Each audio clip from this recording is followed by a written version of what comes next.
right, so we're here on the last day of the Victory World Convention 2024. What a weekend it's been. The great honor and privilege to have my brother, my friend, my colleague, we've been experiencing victory together for so long.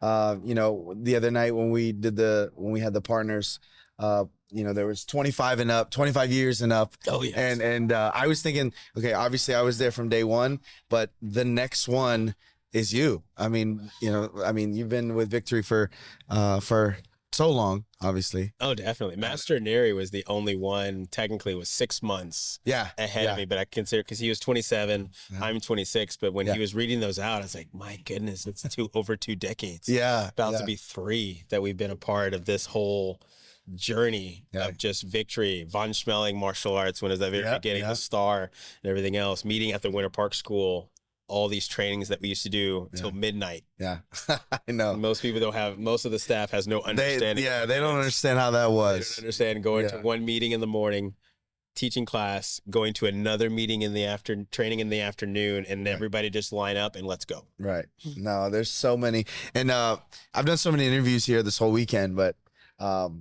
this will probably be my favorite one, just because of the stories and what we've experienced together, living together when you first came to Orlando. We'll talk a little bit about that.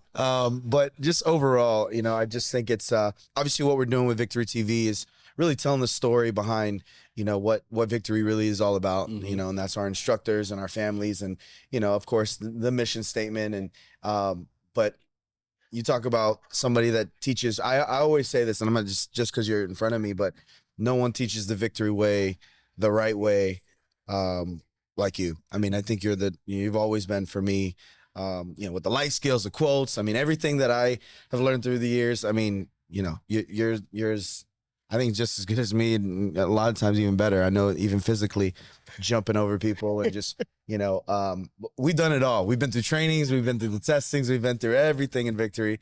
And so just to see where it's at now, I mean, it feels good to be a part of that history, and as we continue to push it forward, right? So talk to us a little bit about how it all started. Obviously you were part of, the martial arts before Victory, but then joining Victory, obviously it started a whole new chapter, and one that I cherish so much, because all the memories we'll have forever.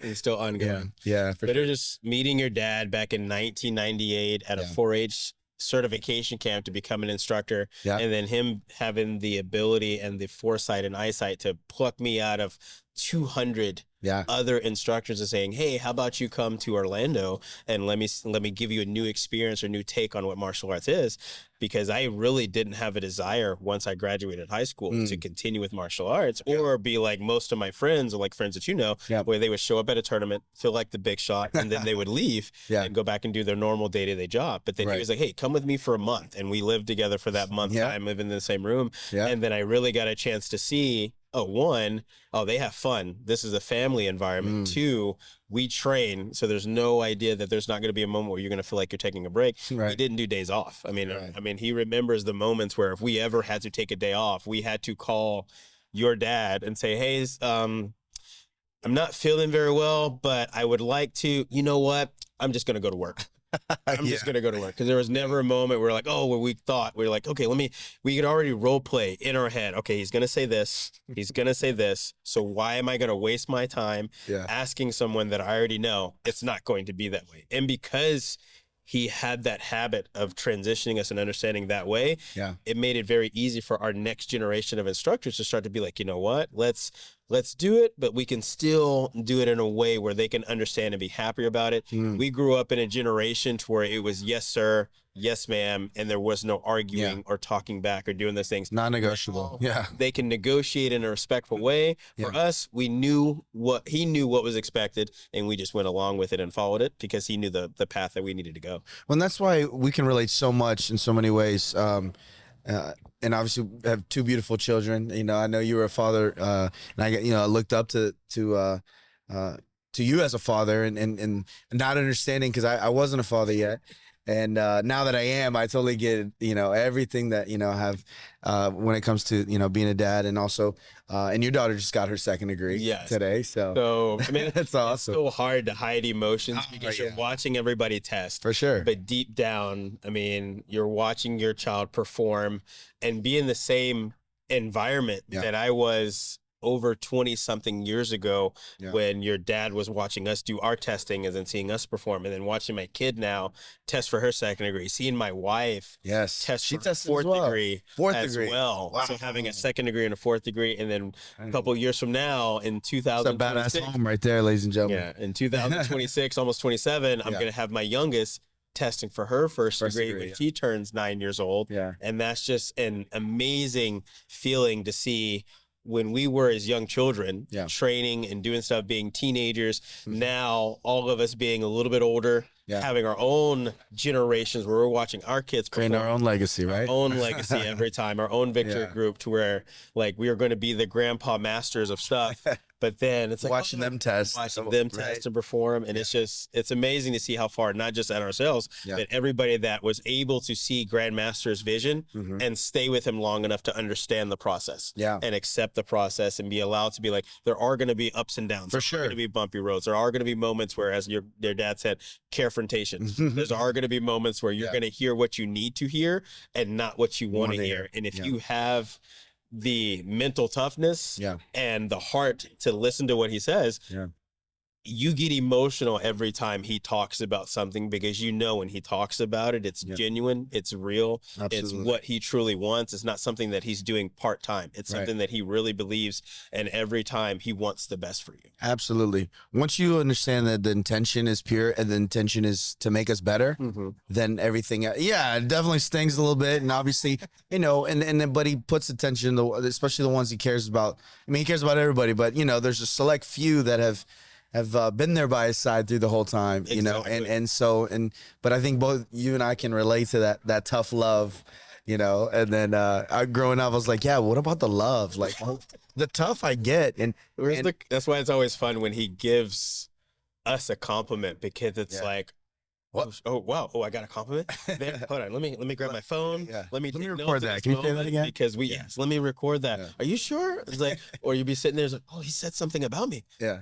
Which story is it this time? Oh, it's a good one. Okay. Now, you're talking about stories. You remember every story. Like you literally, from every joke, of course, but every story, every experience, every trainings that we've been to. I mean, and that's what's so cool to talk about now, at this stage of our life and being fathers and being leaders in the company. But we've got many stories for sure. The alarm clock, I know we were talking about when we were living together for a little bit. Living together. Understanding about snoozing an alarm clock that made sure I got awake. But it's always fun when you have someone, you have that story, because then you waking up, us waking up, and then just like when we used to play World Cup. Oh, for sure. Or like your sister Janet when there and playing stuff. And then Victoria when she was born, watching Barney. And stuff like that, because she would never let me watch anything else. And then once I went to actually feel like I was a kid, then your dad treated me like the utmost respectful adult, said, all right, now let's go to work. Let me train you and show you what the path is going to be if you want to be successful, or if you really want to do this for a living, and understanding how our program can be so valuable, because we are now in a stage in our lives where it's not just our kids training, but we see all these kids going to college, buying houses, getting married, kids that now are naming or parents that are now naming their kids after the Victory Life Skills, the Victory program, as you're talking like a Mr. Hansen and things like that now like we feel even more like grandparents because we've invested over 2 decades, almost 3, to where now we've literally seen people go all the way through every level of elementary, middle, high school, college life, to where now their parents, they're becoming aunts and uncles, and we got to really be a part of that path to take them there. And then now they're looking back at us saying, thank you. And we had no understanding what that meant until we became parents ourselves. That's right. That's right. Everything. I don't remember much of my life before being a parent. I mean, like, I was obviously, being able to do some really cool things, fly to Japan and corner Pettis and fight. That was awesome. And being able to fight, in a ring. I got an undefeated 2-0 record. I'm undefeated for life. Undefeated. But, just a lot of, but then obviously when, became a dad, it just all changed perspective. And they tell you and they warn you, oh, their life's going to change, but you don't really know until you experience it. So, but no, it's what a journey, it's just exciting to be a part of it and just also be a part of the growth too. Because our goal has always been 100 schools. And then Grandmaster Clark said, why not 300 schools? Well, it's possible, and I feel like, and our job as leaders in the company too is to really train the next generation, but also train the, and you do that at such a high level with your instructors in San Antonio. Talk to me a little bit about your time in Orlando. Obviously you got to experience that together, but and then the move to San Antonio and starting that new. How long now have you been in San Antonio? I've been in San Antonio since 2006, and okay. It's going to be almost, I got 2 more years and it'll be 2 decades of me actually being there. But with the team that was in San Antonio, we went through all different facets, different people, and the team that we have now, the reason why that team is so strong is because they're the same as we are. Because they are people that live through the martial arts of victory. Yeah. Their whole life, and that's all that they pretty much know. And because of that, they have a better understanding of being able to relate to the other kids because they've been there. This is not a part-time thing to where you come in, you do martial arts. Oh, I want to come in at 20 and figure it out. The ones that have stayed the longest with victory are the kids that were 9 and 10 years old, that they were tiny tigers at one point. That's right. They were juniors at another point. They were on the demo team to keep them motivated. We started putting them on demo team, and we went through so many different Captain America uniforms to be able to do on that team. And then finally, they're like, okay, I'll be an assistant instructor. What am I going to do? I'm already here anyway. Right. What am I going to do? And then later on, when you're coming back to these events and you're seeing all these kids that now where in your mind, you see them as a tiny tiger, but then you see them walking and you go, oh crap, you're a chief instructor. You're wearing the black uniform. You're participating in the same trainings like Mr. Chandler, Mr. Hydak, Mr. Maston. I remember all of them as little kids. I know. And then now when I go do a testing, they're testing in the same group that I am. Yeah. And one way it makes me feel, man, I'm old as heck. But then the other part, it's like you feel like a proud dad. Absolutely. Because they've been so here with the journey. And then it helps again. You flip the script. It helps me understand that's what your dad sees every time when he sees generation number 1, generation 2. This is generation number 1 right here, ladies and gentlemen. Generation 1. And I'm glad you mentioned that too, because I felt that yesterday. We had Corey Ashu on here, and we were commentating the demo teams, and we were like, man, what, because he was always one of the youngest on the team, and he was, he was surrounded by, and you were, I think people forget you were on the first. I was on the original team when we went to Vegas with the warm-up jackets that everyone was trying to hate on, and you did a great job of setting the standard of how everybody now all has a warm-up. We were the first crew to come up and literally look like we were like the all-stars. You were from the airport to the hotel room. Original presentation of like everybody talks about basketball dream team with Michael Jordan, Magic Johnson, Larry Bird, all those different things. That was us for victory going into the other organizations where now that organization has completely copied. Even though they try to revamp and try to do certain things, you can't top the original. Absolutely. Like the Bible, you cannot top what's there was there. You laid the foundation with the music, with how the demo teams are working and everything else, and with the programs. They copied it, and now we get to enjoy revamping it and making it even better for ourselves. Say often imitated, never duplicated. Never. The energy and what we put out and the music, and I remember that one of the sequences we did a domino effect, and then you're just jumping over everybody with a scissor kick. And I just remember that, you name a song, we used it. That was the thing too. I was like, how can we put that in a demo? We were the originators of using music that was relatable and that was out. Yeah. Everybody else was still stuck on Mortal Kombat and Sandstorm. Or Sandstorm. I was going to say Mortal Kombat, Sandstorm. That was Let the Dogs Out. That was, and that was my thing always with XMA. I never claimed to be this, I never lost an XMA, but I never consider myself the best one because of the tricking aspect. But what I loved was the creativity part, the musicality, like you said, following the trend. Like we always wanted to be ahead of that, and whatever was going on at the time, if it was, our first one was Vegas, I remember, and we let the world know, like, we're here. I remember that. And people were like, yo, and then the next one was our Worlds. And we had some confidence after the first one. But then we lost. We got second. We couldn't believe it. But that was probably one of the best things that happened to us, because from that moment we were like, all right, let's take this training. I mean, we look good. We knew we had the swag. We knew we had the style. But you know, we lost to a team that we're never in a million years thought we would. Right? Well, but it happened because just like in any life and any challenge you have, you start thinking like, okay, we're good. Yep. We don't really need to train and practice that hard. And then I remember, after that, your dad coming up and giving us a conversation is like, I know you're great. Yeah. They know you're great. But that's the reason why they're going to judge you twice as hard, is because they know the level that you're at compared to other people. And we, like you're talking about with Vegas, we shocked the world in Vegas where everybody had no clue what was going on. And so everybody spent, just like almost like a good football program or basketball program, they spent time going like, okay, what did they do? Right.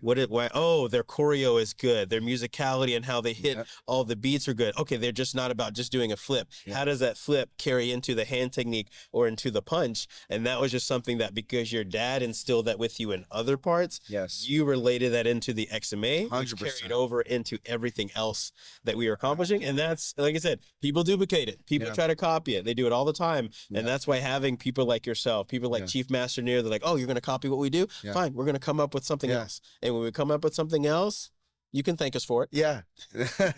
Now, well said. Well said, obviously. And so now this weekend, obviously, World Convention, we've been through many of these. We've come a long way with the black belt testings that we used to do in gymnasiums and different things like that. But, you know, what's your overall feeling about how the weekend went? And I know you brought, you know, obviously many of your instructors here as well. I know Mom's here too, so I got to see her sisters here as well, who they know me since I was, you know, super young. And but you know, how do you feel like the whole weekend went? Like, what is your assessment of the weekend? The fun part of always with the weekend is like for me, it's always a chance to reconnect with my family. And my family, like you said, first generation of people with you, Chief Master Neary, seeing Grandmaster again, who's been like a father to me, especially since my dad passed away and he took over that role and mantle. Even when I moved from Tennessee to Florida, he took on that responsibility, saying, I will watch out for your son. And your dad has always been checking. I mean, it's like, it's funny because like it's like he has 8 grandkids, but technically he's got 2 more because of his family of 10, and just him having that. He just said that, didn't he? Like today or something, the other day. The other day, like, he introduced himself to my kids as like, oh, I'm your grandfather. And to me, I was like, yeah, you are pretty much. You are pretty much, because that's the case. But with the thing that it's the fun part for the instructors to see. This is how we grew up. This is how we were raised on. We're gonna train first. Yep. You want to eat? We're just gonna have dinner. Or you're going to have a late night snack, and that's what you're going to be eating, because this is about you absorbing all the information that you can, so that way you can take it back to your students. And the next time you're able to share that story with them, so they can enjoy and have a fun experience. And now that we're able to do that, and they're seeing the Vegas team, the California team, the Virginia, the Michigan, and they're seeing all the other facets, Arizona being able to go out, it makes our family grow even more. That this is technically, it's a world convention. But it's in some ways, and I know Grandmaster says that sometimes about family, is like this is a family reunion that we do every year for us to go, okay, what worked in 2023? How are we going to kill it in 2024? Absolutely. Us doing this podcast, us having all these different vendors and things that we're doing that we were already saying, you know what, we should try this. And now us having the freedom, the permission, and not having to worry about other people trying to say, oh, no, you got to do it this way. And again, that's the reason why we all love Grandmaster, because Grandmaster will always be the person saying, you know what? I know what works. I know what's going to be good. I'm going to do it my way. And when Grandmaster said, hey, Victory, we're going to go this direction. Sir, wherever you go, we're going to follow. Yes. You tell us to go this route. You tell us to walk into the sun. We'll walk in there with you. Why? Because you have always been the person to say, you know what? Don't walk in front of me. I will always walk in front of you. And if you're willing to let me lead you, we're going to have fun. And then the instructors are able to see Master Espinosa and everybody doing their testings and performing. And it's been fun. And every year they're seeing that we're revamping things to make it a better experience for testing. Still going to be physical. Right. Still keeping that tradition. We got to keep that culture. Keeping the culture of the physical, because we want to make sure that when our masters train, our instructors train, people are going to go, okay, they're in shape. They're repping the product to make sure people can go, okay, he looks like he can actually do something. He looks like he can still flip. He looks like, now granted, we have people that can do 10 to 15 flips and everything else. We're going to tell you, we got one 540 left. Yo, remember when the 540 was like the move? If you hit the 540, you were... Oh, you were good. It was like, oh, you're amazing. Now it's like, you got a 540. Is that it? Is that it? Yeah. That's all you... I had like 3 moves. At a 540, I had the illusion split. And then, you know, I did like some couple... That illusion split was always fun because that illusion split always ripped your pants. So you talk about stories, and remember my mom was there at one of them, right? She saved me because I know I had some Scooby-Doo boxers on. I was like, that was at one of the tournaments. That was one of the tournaments. Yeah. Was that? Rollins College. I think that was the one. That was in Orlando, Winter Park, right? That was the one where it had that moment. Awesome. But it's just those moments where we went from little schools to colleges were able to do it. Now being able to do it here at the Rosen Shingle and coming full circle. One of the best venues in Orlando that we could ever have. Oh my God. With Mr. Bitts doing an amazing job allowing us to be able to be here. Gary Bitts, Uncle Bitts, we call him. Uncle Bitts and doing that. Man, but we remember when we used to have a quarter of this space trying to fit everybody in here. And like most of the staff has no understanding of like what it really meant to like actually have a place where you get to go stay upstairs. Yeah. Come down. And then do the events instead of before we used to take taxis to get to different parts. And Grandmaster being as giving as he was, to be like, you know what? We're going to make sure we can do it at a place where you can wake up, go to sleep, relax, have fun. But everything we're going to do is in training. And then we go hang out. And this is the difference with Victory is that we will be together for 9 hours of training and then still, hey, where we're going to go eat. I know. Still want to spend more time. Still want to spend more time and hang out. Absolutely. And that's what feels so good about it. Like, that feeling wanting to be around each other. You know, it's not like we're putting on a front and saying, oh, you know, this is like you said, family reunion. Like literally every time we have these events, we come together, want to spend time, have our family share time. Yes. And so, yeah, that part feels so good. Let's talk a little bit about, you know, growing up. Obviously we had a lot of the same interests, you know, played golf together, watched professional wrestling together. You know, we didn't miss one pay-per-view. Remember that? Back in the day, I mean, there was a pay-per-view every month, which is still the case. But I remember, you know, you came over every time. And we always... Every Sunday. Every Sunday. And then I stopped for a while, you know, after graduating high school and everything. I kind of stopped. And that's when The Rock was kind of, you know, getting into the Hollywood, getting movies. And then John Cena took over. And then... But I'm into it again. We talked about it yesterday because my kids are into it. I took them to the first SmackDown event in Jacksonville a couple weeks ago. And, you know, Valentina's like screaming, you know, like just so into it. And so I'm into it as well. So I know we were talking a little bit about that too. For us, it's like the performance aspect. Like these guys are, you know, and my ultimate goal is to one day interview The Rock, you know, and have him on a podcast. I feel like I can try to manifest that. Yeah, star-striking moment one day when he walks in here. Oh, man. And we would definitely find a way to play that music, especially since he just changed his walking music and did it up. And no, I mean, we used to, every Sunday, go into the house, whether it was doing that, whether it was going to the mall or just experiences, or your dad would cook, make all the different things. Of course, I made the sarcastic joke of talking about black people's favorite food. And doing that one, that's stuck with him for the rest of the time, that I was like categorizing between chicken, pizza, and everything else. He was like, "But Master, sir, I was joking. I was just kidding." And everything else. I'm not saying I don't like it, but I was joking on that part. But just, I mean, with wrestling and those things like that. But that's the fun part, because you watch wrestling or you watch all these UFC and you go, okay, what can we do? Yeah. That's working so well for them that we can add as martial arts. And when you look at this venue and everything else, we copied whatever looked great and doing great, and now we have it. And who knows one day that we will have that opportunity of The Rock being able to come in. And I know you will be on cloud 9 when that happens, and I'll be right there with you. I'll be like, Mr. Rock, can he show you the eyebrow?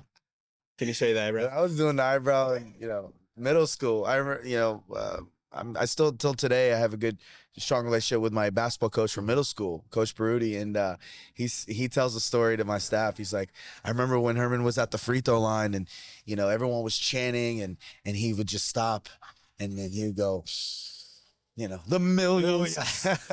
So, that's, you know, his insight on how he was able to captivate an audience really propelled you in being able to come up with so many different phrases that now the instructors are able to use in their verbiage in class without having like, okay, what can I say that's going to sound good? Right. Like when your dad started talking about with how we talk and we do speeches and talking about downtime and how are you looking at the audience to captivate it? It's because we watched The Rock do it. That we is watched so true. Stone Cold Steve Austin do it. It's like, what is it? Okay, how is Stone Cold doing it that works for him? How's The Rock doing it in his verbiage that worked for him? And I feel like, honestly, you were The Rock and I was Stone Cold.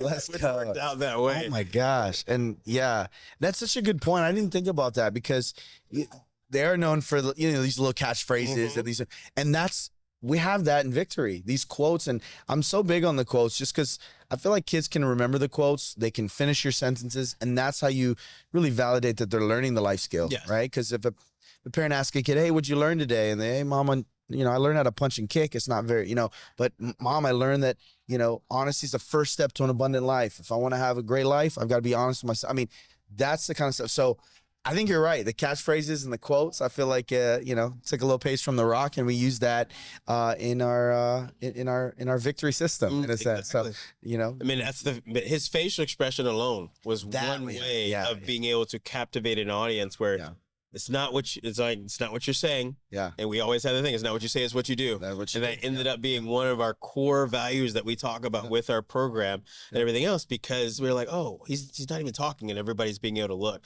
And you're seeing the ones in WWE that, one, they know how to talk on the mic. Yeah. But then you see the ones that are really good, they don't need to say anything when it's not necessary for them to talk. That's right. And when they can do that, and then afterwards, like your dad is always instead of let your actions show why you are where you're at, why you are the leader. When it's time to perform, people see that, okay, that's why people idolize, or people go, okay, everybody stop. He's about to perform. That's right. He's about to do their thing. He's about to showcase. And watching and being able to perform with your dad last year, when he went for his Grand Mastership, that was for you being his son. That was emotional for you. For me, being able to be a part of that experience, because we've been there when he tested for 8th degree and he did that when he tested for 7th degree. But the biggest one was us being able to be in that moment with him. And he wanted that. That was he kept saying, you know, I want you all on stage with me because I want you to be on this journey with me, because I see both of us becoming a 9th degree. We've got a few more years left, but you know, I mean, it is possible, obviously, being in, you know, martial arts. I mean, how many years? I started in 1988. 88. That was when I started doing martial arts, doing there. So it's been 36 years of me doing martial arts. And then for myself, just like you, and for most of some of these instructors, martial arts has been our only career. Like, we never worked at some clothing store. We never worked at a fast food place to be able to do that. True. We started working at martial arts and doing that. And then all of a sudden, Victory said, you know what? We can show you how to be good at what you're doing and then make a living doing what you're doing. And then now other instructors are able to see that same path and same thing, where now we went from at one point 12 or 13 to where now there's over 200 something different just instructors. And then now you start getting to the point where you have your first generation, your second tier of instructors, because when those instructors go to college, now I've already been building up my second generation of instructors. So it's always, there's never a gap. There's always a flow. And then it's funny because after these instructors have seen like, oh, I've done my college life, I've done this part. You know what?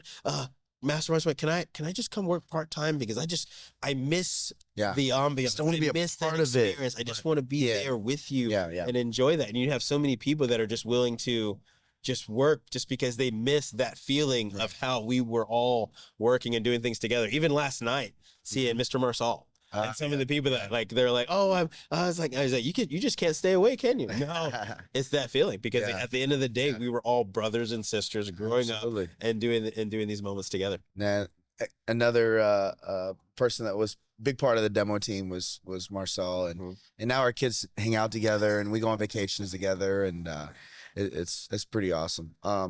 It's been quite a journey, and I always say, like, the first 30 years we were like pretty much trying to figure it out, and then the next 30 years I feel like, you know, we did pretty good trying to figure it out, right? But the next 30 years is going to be obviously even better. With you know, during COVID, 1 out of 3 martial arts schools in the country closed. We opened 4, right? And then in the last 6 months, we've opened 5. Yeah. When the first 5, it took 5-6 years to open 5. So being able to kind of understand that formula and on not really starting a brand new school, but, you know, taking over a school that's existing and giving them our infrastructure, or the way that we train instructors. And then we take 51% of the business, right? But we got to also let them know, hey, listen, we're going to triplicate your income through Victory, through the network. And we've got, you know, and your dad just does a great job of making sure we have the ability to keep wherever that school was open. So that way there is never a bad taste of, oh, this martial arts school opened, right? But then now it's not there anymore. Right. Oh, now it gives a bad rap that, oh, another martial arts school closed down. And your dad did a great job of saying, you know what? Yeah. We are going to make sure that we stay open for our community, for our people, for our families. That way there's always a place for other people to go. Yeah. And then now that he's really figured that out, we can we're growing even faster. Absolutely. Now, having 5 schools in a year, and next year we'll probably end up having 5 or 6 more that are being able to go. And then all it does is gives all these kids that grew up the same way that we did as 6, 7-year-olds, where we almost felt like we came out the womb kicking. Everything else, where it's like now they have a job and they have a place to go to. That opportunity, no, that's huge. I feel like Victory is what the United States is all about. The American dream. You all have the opportunity, and you take full advantage. And if you can't make it in this country, you better go back to your country, because this is the place, the land of opportunity, home of the brave. And but I could talk to you for hours, and you know, we've got so much to catch up on and so much to talk about. But thanks for your time, of course. And thank you. You know, I'm looking forward to this next chapter. You know, it's always cool to be you know, in this stage of life where we can, you know, reminisce and look forward to the future, but then now have our kids enjoy what we enjoyed so much growing up, spending time and doing the martial arts together. So, my brother, thank you. Thank you. Of course. That was always a fun. Yeah, absolutely.